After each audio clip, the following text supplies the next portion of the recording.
For the past 9 seasons of SaskScapes, Saskatchewan musical success story Jeffery Straker has provided the soundtrack of the series. For me, and I'm quite certain many other listeners, the title track Slings and Arrows from the album of the same title. You got that, right? Well, it's an infectious tune, and I can't imagine any other theme song I'd want to use for SaskScapes. So, funny that it took 1 year into the series, mid-November, to put a time frame on it for Jeffrey and I to meet face-to-face. And as I said in the original show notes, we had more fun than any two people have a right to have in a podcast. After you're done listening, go to Jeffrey's website. It's in the show notes, or Spotify, or SoundCloud, or iTunes, and more, and purchase one, hell, as many as you want of Jeffrey's albums. In my opinion, and I happen to respect my opinion, every song he writes and performs is a winner. From November 16th, 2015, this is my time spent with Jeffery Straker. One more thing. Taron Cochran, friend of the podcast and past guest, that phenomenon I have labeled as 6 degrees of Taron. Yep, even when it comes to Jeffrey, because Taron appears in the video version of Slings and Arrows. Check it out on YouTube. Okay, let's hit the rewind button and go back to 2015. I'm Kevin Power, and this is SaskScapes in the Summer, featuring some of the best episodes from over the past 9 years. SaskScapes launched in 2014 and was the first original Saskatchewan podcast, featuring stories of arts, culture, and heritage in our province. 1 and a 2 and a 1, 2, 1, 2, 3, 4.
It's Jeffery Straker, live and in person, finally, my God. It's great to be live and in person with you. I feel like it's taken about 100 years to make this happen. At least 100, yeah.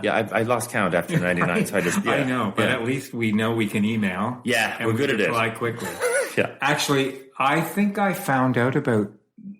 was early on when I returned here that your laptop was stolen. That's right. So that's when I first contacted you. Yeah. I was having morning coffee and I heard it on CBC. There you go. And I thought, if that happened to me, I think I'd hurl myself out the window. Yeah. I mean, you sounded devastated. Yeah, because you had all of the music for your next album on that, right? Yeah. You did like 60 plus songs that I'd written over like the whole previous year. And it wasn't like one blocked off chunk of writing time. Like it was like writing here and there and off and on, and and then they accumulate over that time. And then I had this batch of 60 or so tunes, and I was just like finally feeling like I was like every now and then in your cycle of doing your thing and all the various things you do in the arts, I felt kind of caught up. I was like, this is great. I'm kind of caught up and ready to go make this record. And then literally the next day, everything was stolen. And did you have copies of anything? Well, I did. I had 2 backup drives, which were also stolen. Oh, no. Yeah. I didn't know that. Yeah. So, like, all my electronics were really stolen. So, like, I went for dinner for an hour, and in an hour, the house was rifled through. It was pretty crazy. It's almost like I'm all rebuilt now. Like everything's back to, it's all fine. But it's almost funny to think about now, like how unlikely it is. Like, you know, that like, because they had time to sort of rifle through stuff and find my backup drafts and like take those too. Oh, yeah. Like, you know, or this person or they, or whoever it was, right? I don't know, like whatever. So yeah. But how'd you get all the music? How did you just have to try to write it again from memory? Yeah. And most of it like wasn't committed to memory because they were new songs. So like my writing process is that I love space between when I create it and like a bit of space to go back to it to then try to have a bit of a filter to have the objective ears of is this good or not, right? Because if you're really, really close to it, at least from my experience, if you write a song in that moment, it's the best song you've ever written, like, you know. And then so I like to leave space so I don't commit things to memory right away. And then so therefore, a lot of things weren't in my head solidly. A few were, but I really ended up starting all over again. Wow. Yeah. Well, it's good that you could do that you weren't just so ticked off that you couldn't even recall what it was. Because I'm assuming that all those songs were written influenced by something. So you had to kind of go back and dig up those memories. Or just start with new ones. Right. Like one of the songs on the record ended up being this one called Luck Ain't Chasing Me, which wouldn't have been written had I not been broken into. You know? Right. So, you know, some of the motivation changed, actually. But so you've been able to reframe it as that song would never have been born had that not happened? Yeah. And quite a few of them, really, you know, like, you know, so you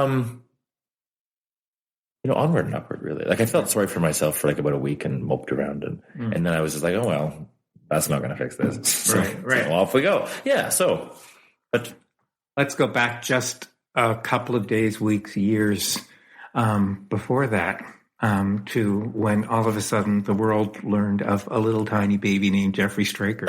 In what small town in Saskatchewan? Where I was born? Yeah. Punashai. Yeah, it was. Yeah. Because that's where your first teacher was. Yeah, Vicky Young. Right. Yeah. Right. So you were born and grew up there. Mm-hmm. I was born on a farm just outside Punashai and like 4 miles from town. And did all my schooling there. And the school, I mean, this might be too much information, but the school didn't have an arts program, being a small town, rural elementary and high school. So there was no music education per se in the school system.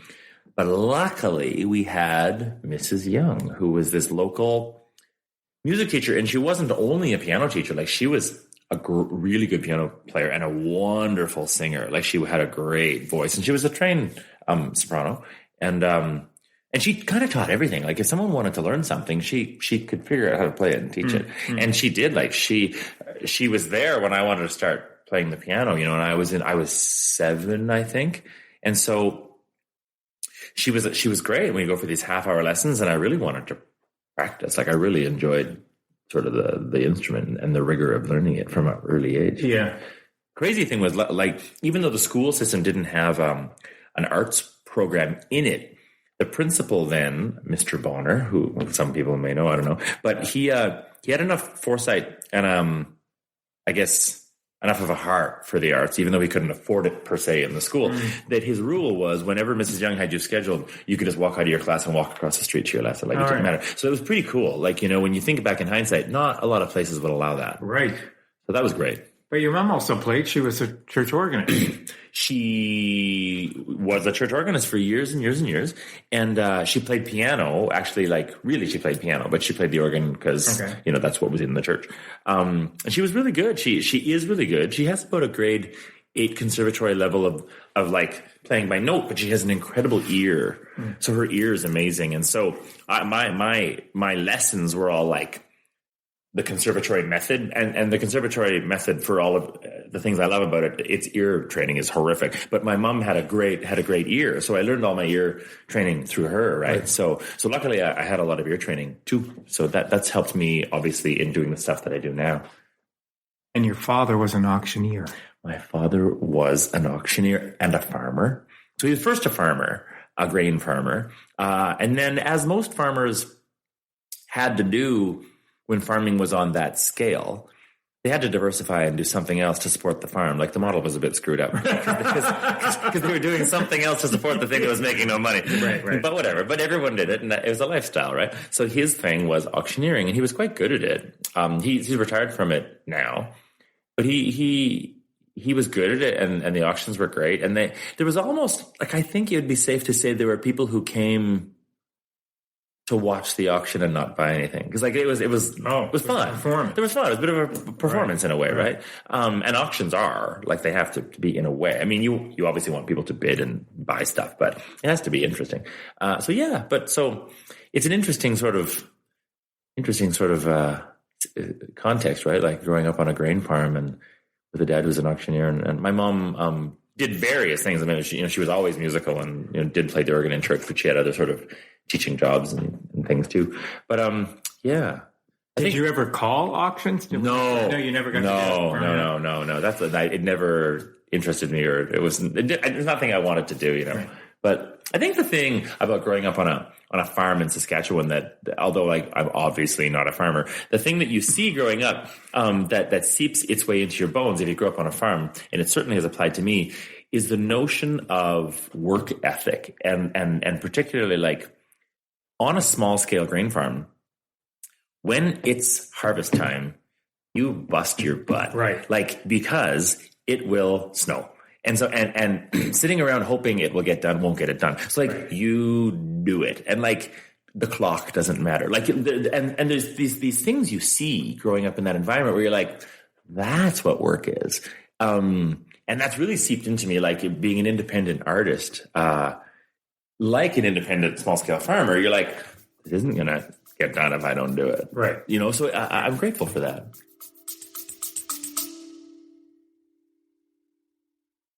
Hey, it's Kevin. I hope you're enjoying the episode so far. Just a quick reminder that the SaskScapes podcast is available for free on your favorite podcast app, or you can stream it from your browser. Check out the show notes for the link. On the SaskScapes homepage, you'll notice something new under the logo called SaskScapes Plus. You can't miss it. There's a big button saying support with a heart icon next to it. I'd love it if you could click on that button and help keep this podcast series going. When SaskScapes launched in May 2014, it was the first podcast in the province celebrating arts, culture, and heritage. In fact, you'd have been pretty hard-pressed to find any Saskatchewan podcasts. So I'd like to think that we paved the way. It's been because of your support that this podcast is now in its 9th year. Okay, that's it. Enjoy the rest of the episode. Were you the odd person out in your town because of the fact that you were studying piano? A little. Like, I kind of was a kid who did a bit of everything. So I liked school sports and those sorts of things. The thing I really did not like, which made me probably more the odd guy out in my town, was I did not like hockey. Like, I just wasn't good at it. I didn't like it. I didn't get the point of it. Like, I remember, it's so funny. I was discussing this with a friend the other day, another guy from another small town, and we were both like, I just didn't want the puck to come to me. That's a pretty good sign. It's a pretty good sign that I shouldn't be out there. Right. I was like, the last thing I wanted was the puck. Right.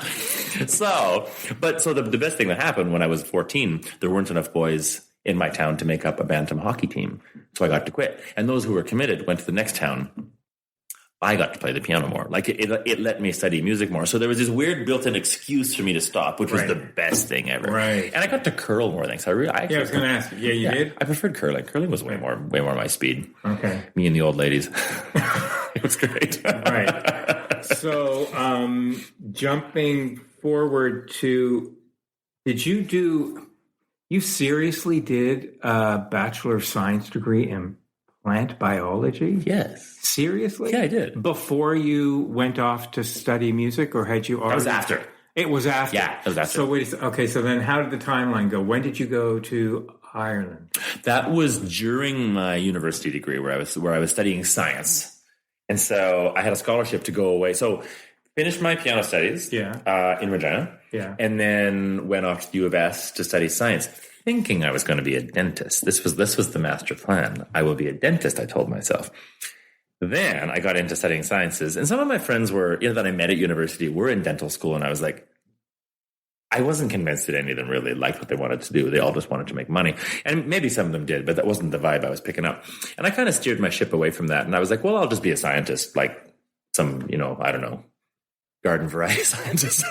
No pun intended. Exactly right. But Right. And so, but I got my degree, but in the process, I got a scholarship to go study anywhere in the UK or Ireland for a year, and it was a great scholarship. So off I went, and I got to pick my university, and I picked Queen's in Belfast, Right. and I was really interested in Ireland and the politics. Yeah. So when I went over there, I actually mostly studied. I studied a bunch of electives because the credits could transfer back to Canada. It was a neat program, but I wanted to keep my major credits from here. Anyway, so what that did is it allowed me to study a lot of things like Irish literature and Irish history and Irish politics for a year in Ireland, and it was great. Like I remember in one of my Irish lit courses at the Institute of Irish Studies in Belfast, like Seamus Heaney gave us a lecture in poetry, and he's no lightweight. Yeah, right. So there were great experiences, and I mean, I also discovered this incredibly musical place where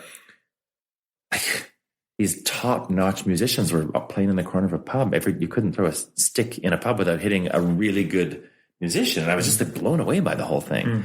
So it was, it probably seeped its way into me a little bit too. But why wasn't music foremost in your mind at that point, as far as a career? Well, I think I'd burnt out on it a bit due to my own doing when I was done at the conservatory, because I was practicing about 4 or 5 hours a day, and the works were quite big. Like there were concertos and sonatas and like big works. And I got my licentiate diploma from Trinity College by the time I was done. And it's a big exam. I was 19. And after all that practicing, I had this realization, rightly so, that I was like, I don't want to be, nor do I really think I have the chops to be a professional concert pianist. I was like, so then I was kind of like, what the heck am I doing? So I was like, well, I'm going to go be a dentist. But what I never fathomed or even realized was a possibility was the singer-songwriter thing. Because like I didn't engage in, and there wasn't much of a singer-songwriter scene in Regina at the time. It was nothing that I didn't even, it didn't even enter my paradigm, right? Yeah. So then it was after I got my degree and realized I didn't want to be a scientist, because I'd kicked piano to the curb, essentially. I got this job in Toronto doing marketing, which is a whole weird story unto itself. So I moved off to Toronto, started doing this job, but quickly discovered a pretty vibrant singer-songwriter scene, right? As you know. Yeah.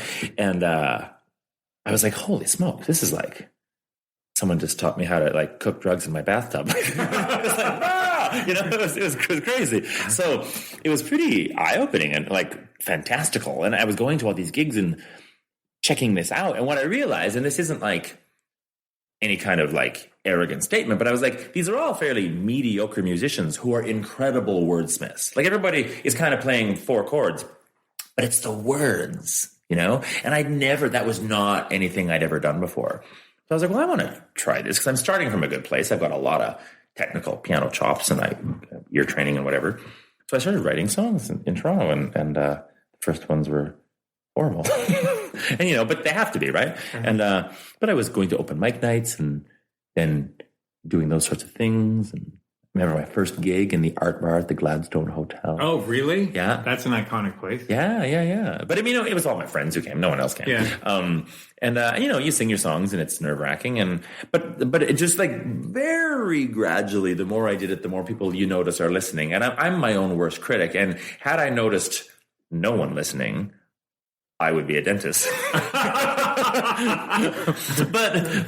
for better or for worse, people started listening. So I was like, well, and I really enjoyed it. And I still do. Like, you could never do this, as you know, if you didn't love it. Like you'd be a fool. If anybody got into music or wanted to be a singer-songwriter with the motivation to make money, I'd say, honey, go be an investment banker. Like, there's better ways to make money. You do it for the love of it, right? Yeah. So it was, the more I got into it, I was like, oh, I really love this. And so, but I was working in a job, right? So I was dabbling around in music, doing these open mic, nighttime gig sort of thing, but having a day job. And then, to condense it, I visited, after a couple of years of doing that, I visited a great aunt in an old folks home in Toronto, and she had Alzheimer's. And I visited this great aunt with my grandma, who was her sister. And the great aunt Mary in the home, like, clearly no longer knew her sister. And there was something about the day, like, it was like I was thrown aside. Like something about the day, like it really hit home, and I quit my job after that. Like I was like, that's going to be me, or something like it, like because you have no say in that, and everyone knows it, and we all dawdle around pretending like we don't know this, but we do. Yeah. So then, but I was really like, why would I spend any waking hour not doing what it is that I know I want to do, right? Knowing that might be the possible sort of how the end of my road is painted. Like, we don't know. I don't know. You don't know. Yeah. And so it was enough motivation for me to make the leap from a paycheck to, and benefits to, an awful lot of canned tuna and quite a few sofas. Right. How did your family feel? They thought I was crazy, completely crazy, especially when I moved back in with my parents for 6 months when I came back to the prairies. And the only advice I would ever give to anybody thinking of doing this would be like, figure out a way to do it without moving back in with your parents. Right. There's a reason why you move out, and you should never move back in. Except it's all the rage now. Oh, yeah. Well, now you just never leave. Right. Yeah. Right. Well, why did you come back since you had been exposed to such major scenes? Well, and everyone figures out their own way. Like, there's no handbook, there's no one can tell you. And if anyone tries to tell you, hey, here, kid, here's how you do the music business. Right. Run the other way, because those are the people you don't want to listen to. But I came back to the prairies because the first set of songs I recorded into an album were called Songs from Highway 15, and it was a prairie themed album. And I thought, well, if I try to perform this anywhere and if I'm going to try to build an audience anywhere, this might, mesh with the mindset of prairie people, these songs. So I was like, I'm going to plop myself back on the prairies and sing these songs. So in order to make that happen, for the first 6 months, I moved back in with my parents on their farm, and I'm sure they were like, what? Like, where have we gone wrong? Right. Soon I was out of there. But that's why I came back. And then, but I always kept a toe in the water in Toronto, and I still do. I still keep a place there. Right. And it's been great because I bop back and forth between the two. Toronto can be my base for touring Ontario in the east. I'm in Regina an awful lot, touring like Saskatchewan, the prairies, out to the coast. Right. And that's been my model. Everyone does it differently, So I wouldn't say it's the only way. It's not. Like, there's 100 ways to do it. So And then in 2000, now I'm jumping ahead, 2014. Yeah. Significant year for you. Yeah. Chile. That was weird. There? That was so weird. So, like, in 2013, I get this very random email that I thought was spam from this person in Chile, Chile Vision, at the Chile Vision television station, just saying, hey, we found you on the internet, and there's this festival called Viña del Mar, and, you should apply. We think you might have a fit with this thing. And I was like, yeah, whatever. And my uncle in Nigeria just wants to give me $10 kajillion. Yeah, like, right. Delete, is that? So I was like, whatever. It's 3 months later, she messages again, just making sure you got my message. I'm from Chile Vision. We produced this festival called Viña del Mar. You should really enter. So I Googled it, and I was like, oh, this thing's real, and it's quite large. I didn't really know what it was. I was like, to heck with it, I'll apply. There's no cost. I applied, sent in one song and a back translated lyric sheet into Spanish, and that was it. And then a few months later, I get this emails, and then I had phone calls waking me up at about 5 a.m. from this very bizarre area code repeatedly. And I was like, oh, who could it, like, what is this? So I answer, and it was them saying, the jury's met, and there's been over 1,000 entries, and we've picked 6, and you're one of them. And so would you be willing to give us 2 weeks of your time? We'll pay for your airfare and your food and your hotel, and you just got to come and rehearse for a week and sing for a week in Chile. And I was like, let me check my schedule. Yeah, right. Yes. That's what you do. Right? Exactly. But so I went down there and competed. And the Viña del Mar Festival is it's the biggest music festival in the Spanish-speaking world. One of the largest in the Western Hemisphere. Like, it's huge in terms of the people it draws to the festival and to the people who view it on TV. Like, the TV audience is what makes it the biggest. Uh-huh. And so they have major acts who perform at it, like the year before, the big headliner was Elton John. The year I was there, it was Rod Stewart, Ricky Martin, and mostly Spanish speaking artists, like with a lean to Latin America. But they're huge, like they're millions of fans. And within that is the competition. And so I was one of 6. I represented Canada, one of 6 countries. we rehearsed for a week, competed for a week, and through the competition, like we're scored. It's live on TV, and there's 100 million people watch this thing on TV, and there's 20,000 people in the audience in this huge outdoor amphitheater in Viña del Mar in Chile. And through the course of the competitions, I was getting the high scores, and I was like, jeepers, like I might have a chance at this thing. And then I ended up winning it. And so the television exposure was huge, yeah. Like crazy. In that, like leaving the country, like through the airport in Santiago, like it was like I had to have a security escort. Like it was pretty funny. Like I actually took it quite funny because I was like, this is ridiculous. Like because I know when I land in Regina, no one's going to care. So it was funny. It was great. But the best part was that there's an audience now in Latin America. So right, that's cool. Yeah. And how do you feel about this? I talked to Taron Cochran about this too. How do you feel about the whole U.S. scene and the whole Canadian issue of you really have to leave Canada and go plant yourself in the States to become a huge hit? Well, or is that a hard market to crack into when you're Canadian, do you think? Hey, it's Kevin. I hope you're enjoying the episode so far. Just a quick reminder that the SaskScapes podcast is available for free on your favorite podcast app, or you can stream it from your browser. Check out the show notes for the link.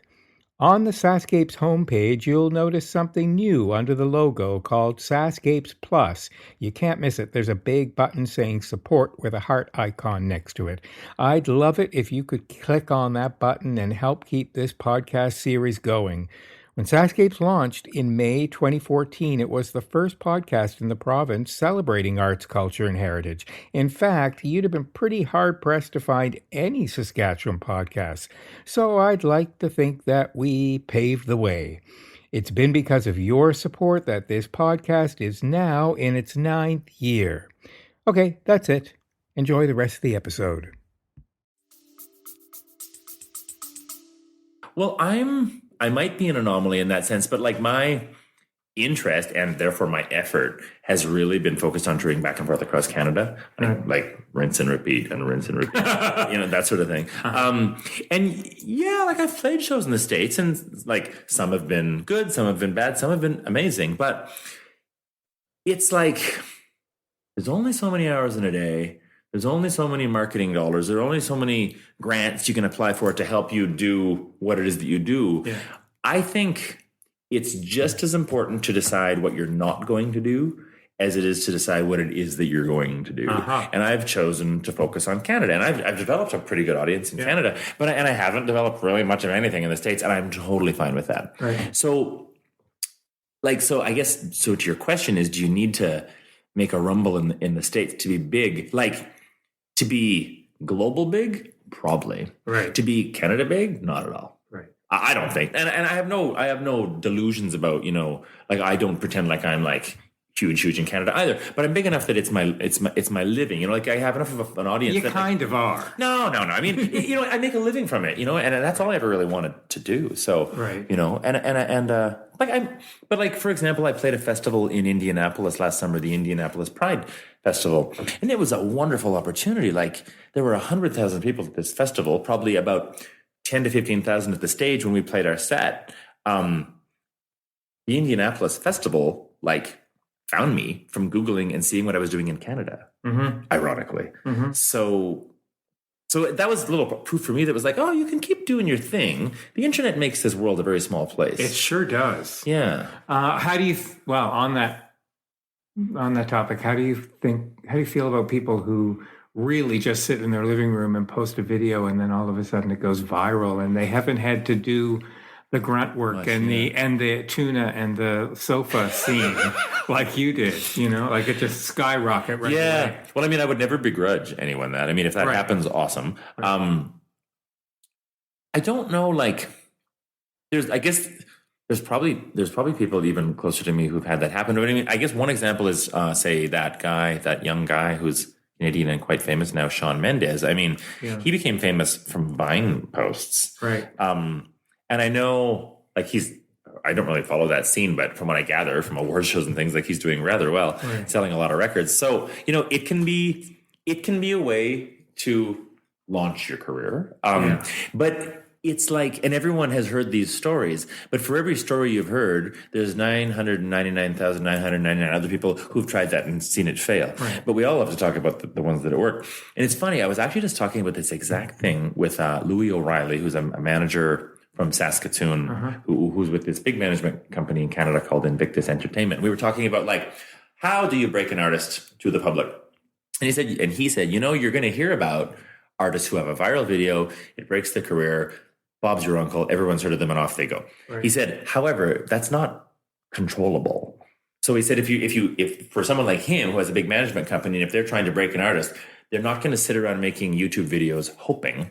They're going to make a really good record with really good songs and tour the crap out of it. Right. Because that's a controllable. Right. You know, so yeah, people do break their career through a YouTube video, and that's awesome.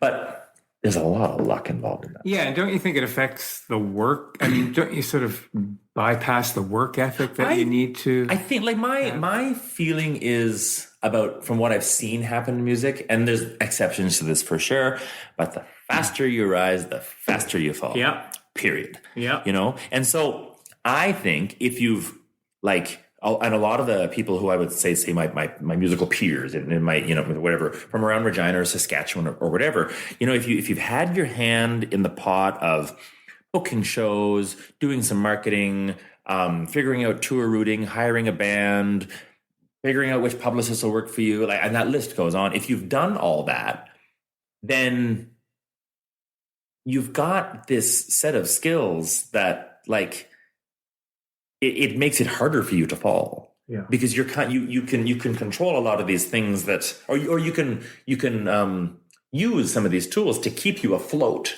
That if you go from nothing to famous and have no idea how you got there, then unless a big label picks you up, or a label picks you up and then says, you know, we're gonna run with this, like, in a year, if they don't like you and they drop you, well, then what do you do?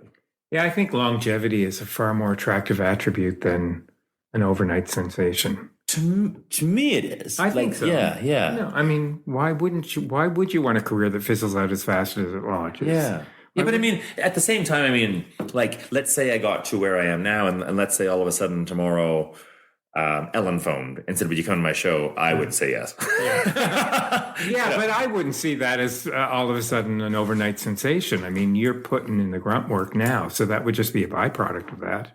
I guess. I would think so. Yeah. But yeah, it's an interesting conversation. Yeah. Like, I love that conversation because it's quite healthy, I think, for all independent artists to think of that. Like, how much work are you willing to do, you know, to get you to wherever it is that you're trying to get to? Well, I think overnight sort of sets you up with a mindset of, wow, I'm all that and more, that I could get it like that. Yeah. And then you sort of it raises the bar of your own self-perception of your worth and your value. And all of a sudden, when somebody doesn't worship you on that level, you start sinking.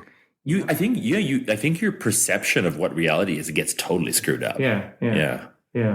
How do you feel about being compared to people? Like, there's a part of me that always wishes people wouldn't say, wow, you know who you sound like? It's almost sometimes offensive, except you're compared to people that are pretty heavy hitters. So it's funny, like, a lot of people hate comparisons. On the other hand, I think human beings are human beings, and people have, like, just like our laptop is divided into folders so we can keep things organized, in our brains there are invisible folders. And your iTunes folders are kind of up there, and like where you go. So when people hear someone new, it's very human to compare it to what you already know to understand where it fits. Like, how else? You need a point of reference. So I often get Elton John. I often get Billy Joel. Those are probably the most two common ones. And I get some Rufus Wainwright. I get some Harry Chapin. I get some Ben Folds, and like blah. It's a list like that. Are those people you listen to? Do you think you're influenced by them? Yeah, like I do. And I mean, you know, it's very possible that I probably sound like some of that. Like, I would never deny it, because I listened to a fair bit of that, and I think they're all very good at what they do. And I listen to a lot of it, and so I think your output is probably the result of a sum of inputs, you know, getting blended up in your little brain blender and then coming out of your musically, right? So it's probably inevitable. Do I hate it? Well, I don't hate it, but I mean, the thing that I find kind of funny is like people will come up to me and say these things like with the presumption that I've never heard it. They're like, "Do you know who you sound like?"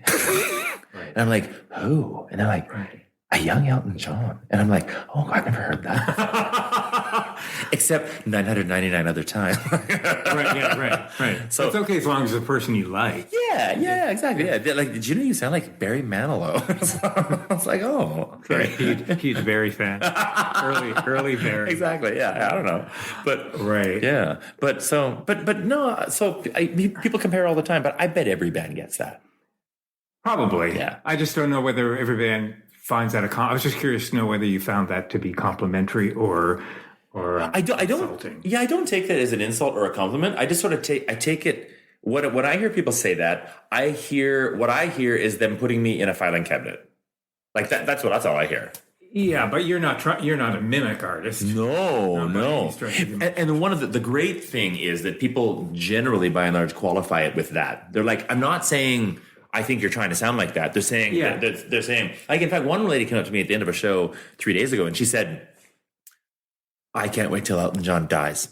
And I was like, "Why?" She said, "Because you're going to be the next one." She said he's past his prime. I was like, okay, I'll take that. I guess. I don't know. I was like, I quite like him actually. Yeah, I wouldn't put him past his prime. No. I mean, this is what she said. I'm repeating what she said. Right. But and she meant it in the best way. So people are making these comparisons, and it's a nice way. I think they're trying to be nice. Right. I think. Yeah. I hope you're enjoying this episode.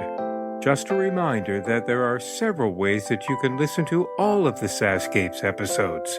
The easiest way is with the SaskScapes app that you can download for free from the App Store or Google Play, depending on your device.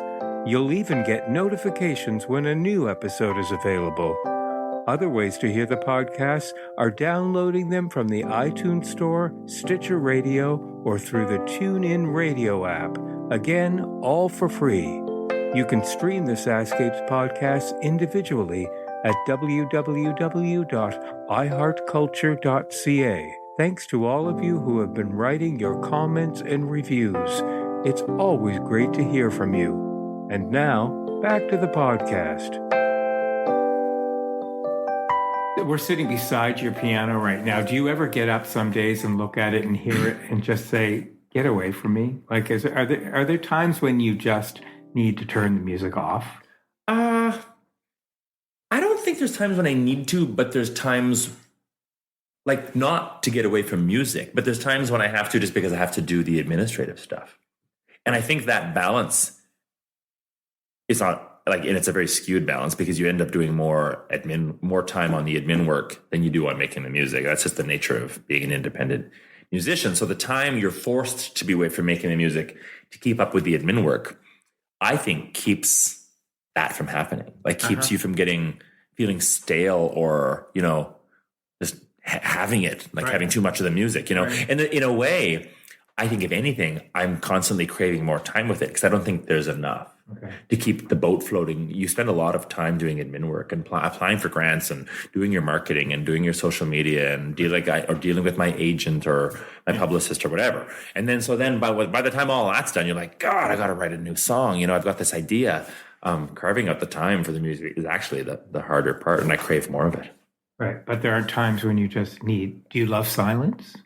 I mean, are you one of those people that constantly has to have something playing in the background? No, I'm a runner, so I use my running time as my silent time. Mm-hmm. I mean, sometimes I have headphones on, but my dirty secret is as I'm running, they're often not on.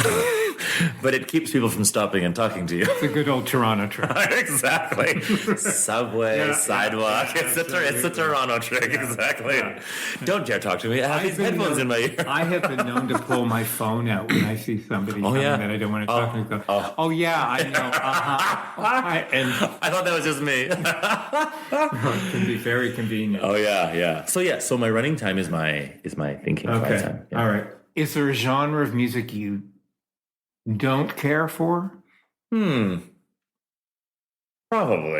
Probably like, it's only because I don't understand it and haven't had a lot of time with it, but like, say like screamo or like heavy heavy, like German metal. I just don't quite get it. I don't quite. It's not that I find it repulsive. I mean, I just listen to it. I'm like, I just don't get this.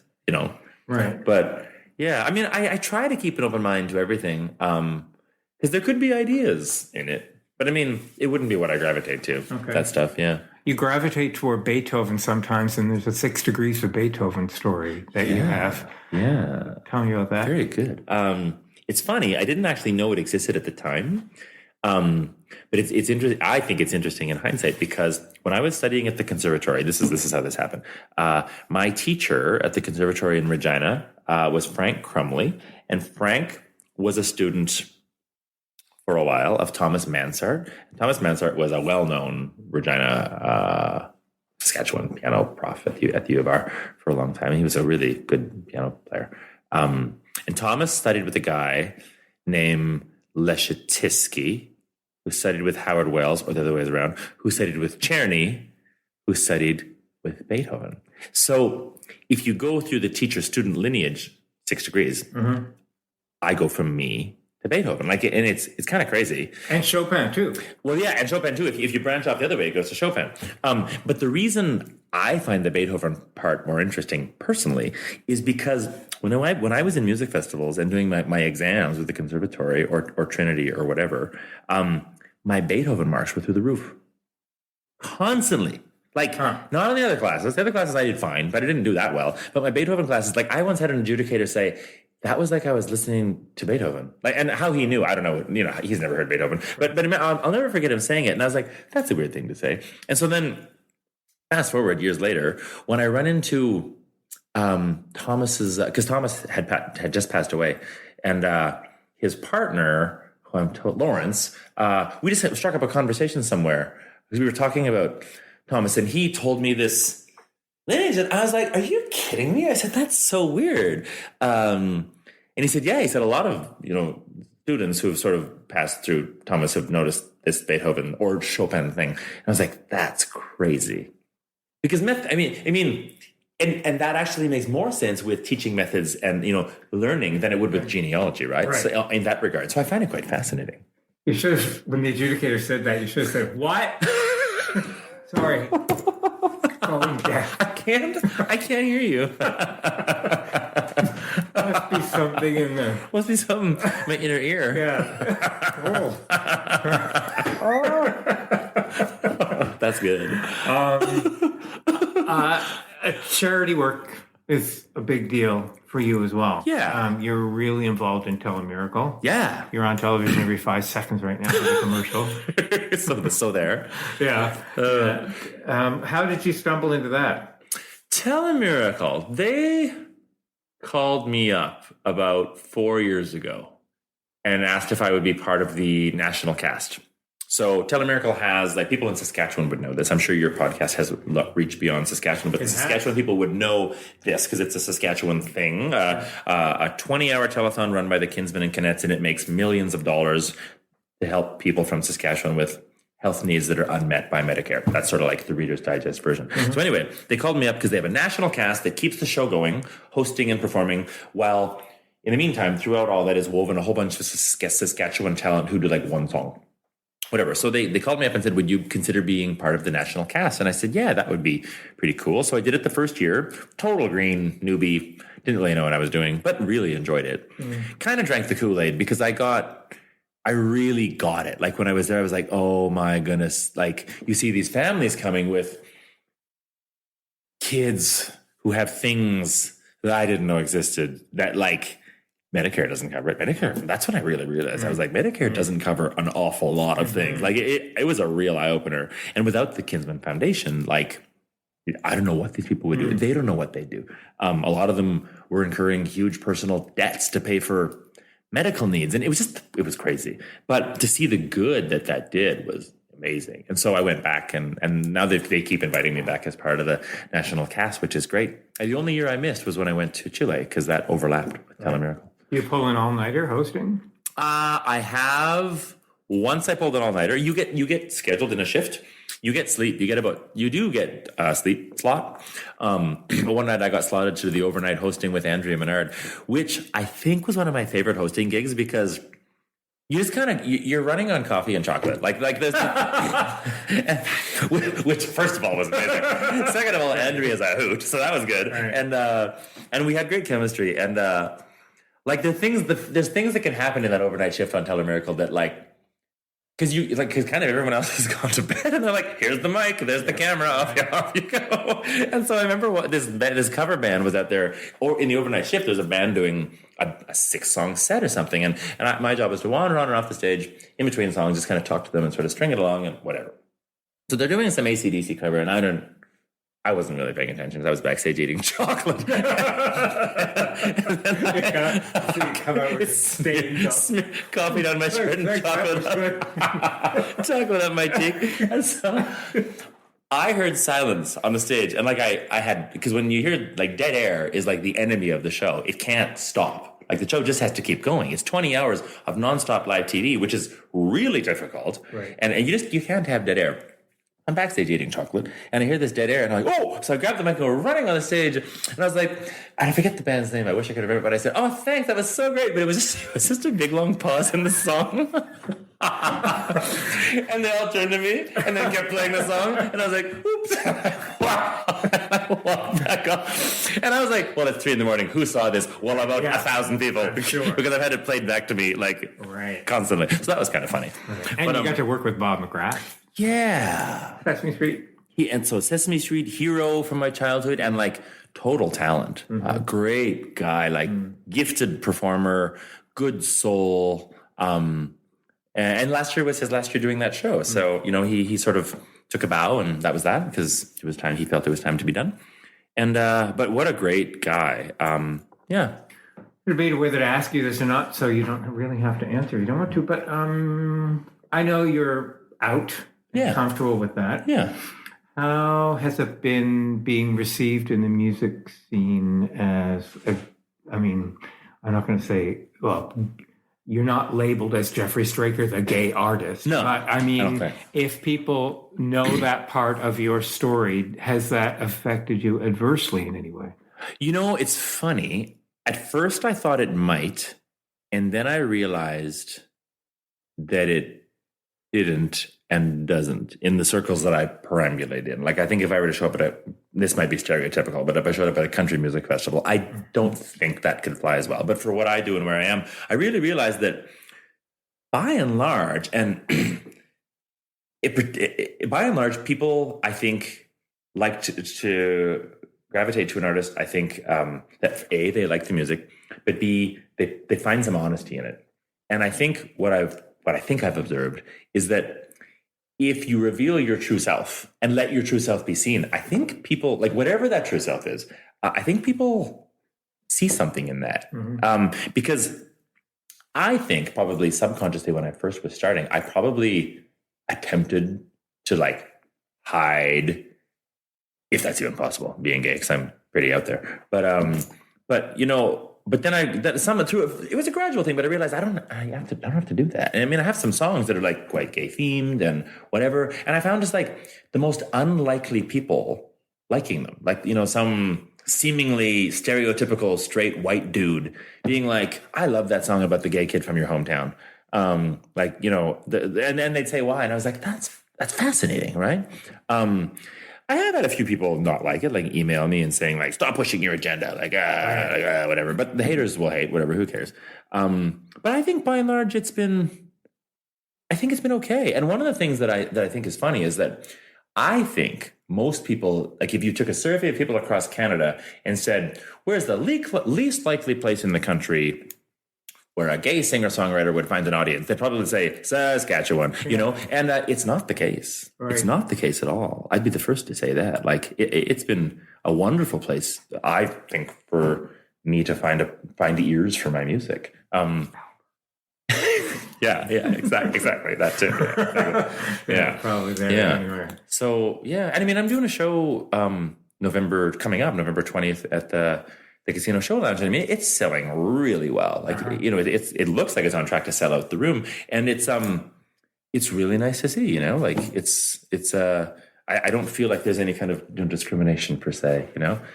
But I like that you asked the question, because I think it's a good conversation to be had. I think this province has really grown up in that regard. It's not fixed.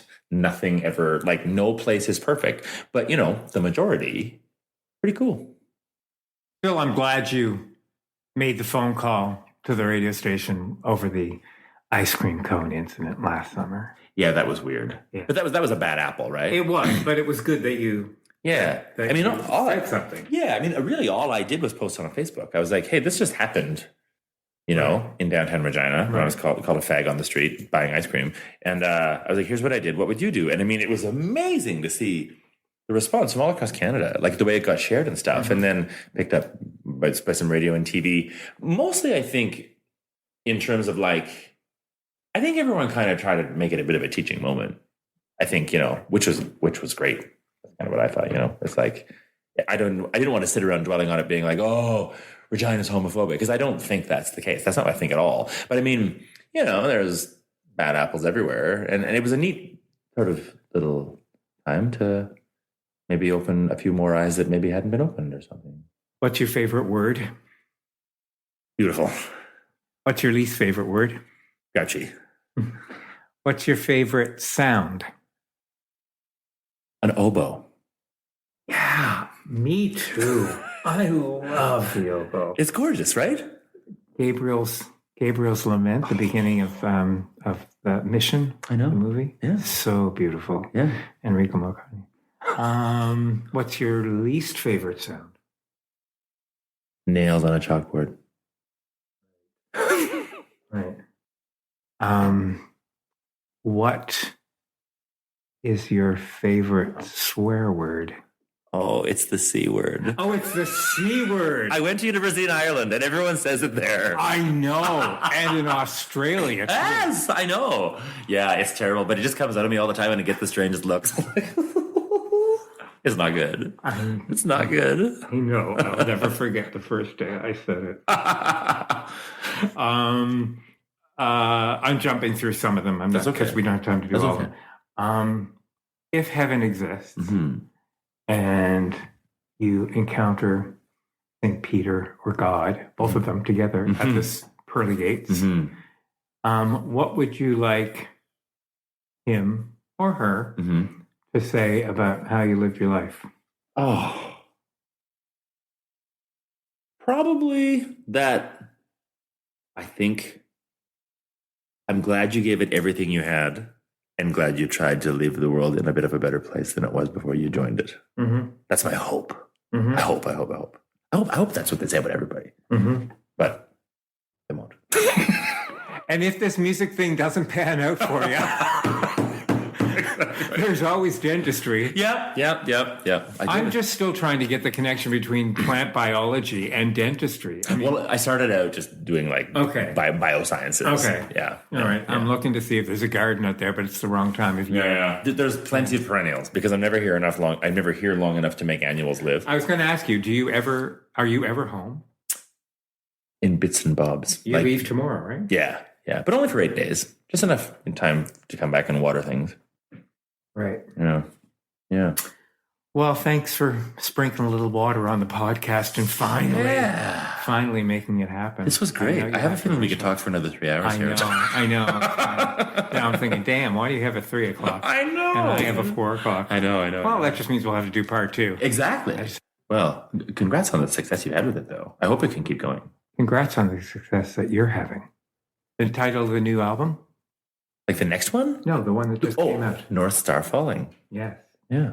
And Like It's the Last One. Oh, great song. Thanks a lot. Great song. You're right. Good tune. Thanks. It's a very optimistic song, right? It is. Treat today like it's the last one. Well, my mom is 89, and most of the stuff she hears on the radio, she runs for the off button. And when she first heard the podcast, she said, I really like that song. Who is that? The Slings and Arrows song? Yes. Oh. So if an 89-year-old mother likes the Slings and Arrows song, then you've got my mother's stamp for approval, which is a huge deal. Which is a huge deal. Big deal. She's a big credit. Well, good. Yeah. Tell her I thank her for that. Great. Well, travel safely. Thank you. And see you again for part 2. Hey, thanks for listening. Music for SaskScapes is provided by Saskatchewan-born singer-songwriter Jeffery Straker. SaskScapes can be downloaded from iTunes, Google Play, the SaskScapes app for Android devices, and all of the other major podcasting apps. Stop by and say hi to us on Facebook or follow us on Twitter at SaskScapes. So tell me, what fuels the culture in your community? Who has a story that must be heard? Consider bringing SaskScapes to your part of the province. Email us at saskapes@gmail.com or find us on Facebook. Please share your thoughts on this episode or any of the episodes by writing a review in the iTunes Store or Google Play. Your star ratings help our audience grow. Remember, our stories are our legacy. Now, somewhere around the world for years to come, stories like those found in SaskScapes are being heard. Think about it. We're creating an oral archive so that who we are in this province is never forgotten. I'm Kevin Power. Join me again next time.